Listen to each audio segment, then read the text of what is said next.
Hello guys! Another day, another mini vlog. So for today's mini vlog nga ay marami kaming agenda, kaya naman samahan nyo kami sa aming agenda for today's video. Tara! Pero syempre hindi tayo lalabas ng bayan ng nakamotor lang, kaya naman ito dadaan kami dito sa Mount Zion kung saan nakapark yung aming tricycle.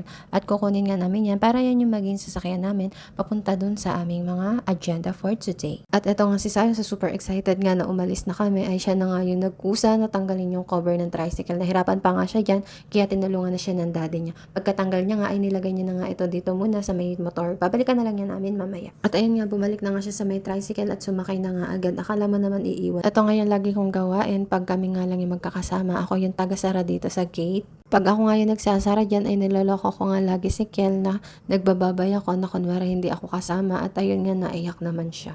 Eto nga, paupo pa nga lang ako at gusto na talagang tumabi sa akin. Hindi talaga siya nasanay sa harap umupo. At eto nga, umalis na nga agad kami dyan. Pero syempre, bago kami umandar dyan, ay nagdasal nga muna ako para sa safety ng aming biyahe. Sa mga oras nga na to, ay nandito na nga kami sa may bandang San Juan. At one way nga pala ng mga araw na to, kaya naman mabibilis talaga yung mga sasakyan. At nandito na nga kami sa first agenda namin, ang ipag-withdraw ang aking mother-in-law. At nandito nga kami nag-withdraw sa may LDB sa may harap ng Central One. At tapos na nga kami sa aming first agenda, pupunta naman tayo sa aming second agenda. At ito nga ang bumili ng tinapay para sa aming almusal at ang merienda. At ayun na nga, tapos na tayo sa aming second agenda at nandito na tayo sa aming third agenda, ang bumili ng itlog. Dahil nga ubos na ang aming itlog at syempre ito, bumili na kami ng isang tray para pang matagalan na. Kahit nga itlog na nga lang ulamin namin ng isang buwan ay okay lang, kahit nga favorite ko din naman talaga to. Pagkatapos nga namin sa itlogan ay dito naman kami dumiretso sa may Petron, dito sa may malapit sa may St. John, at magpapagas nga daw si Carlo. 100 pesos nga yung pinagas niya dyan. At 72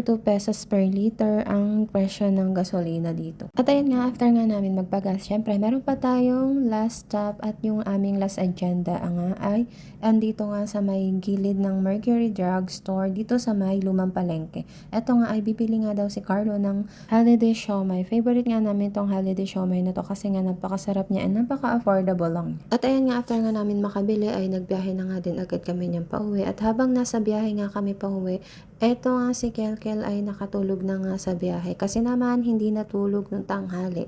Kaya ayan, bagsak na pa siya ngayon. Ilang minuto nga lang ay nakarating na nga kami dito sa may kanto ng Aztec, at ayan nga, binaybay lang namin yung kahabaan ng Aztec na yan. At eto nga, maya-maya nga lang ay nakarating na kami dito sa gate ng bahay namin. Ayan nga, dumating na nga kami dito sa bahay at eto nga si Kelkel, kinukulit ako na juice daw yung laman nitong lagayan ng egg. Hindi nga kasi yan juice, kasi nga egg nga talaga yan. And that's it for today's video. Kung nagustuhan niyo ang aking video, pa-like, share, and follow naman po. See you next mini vlog. Bye-bye!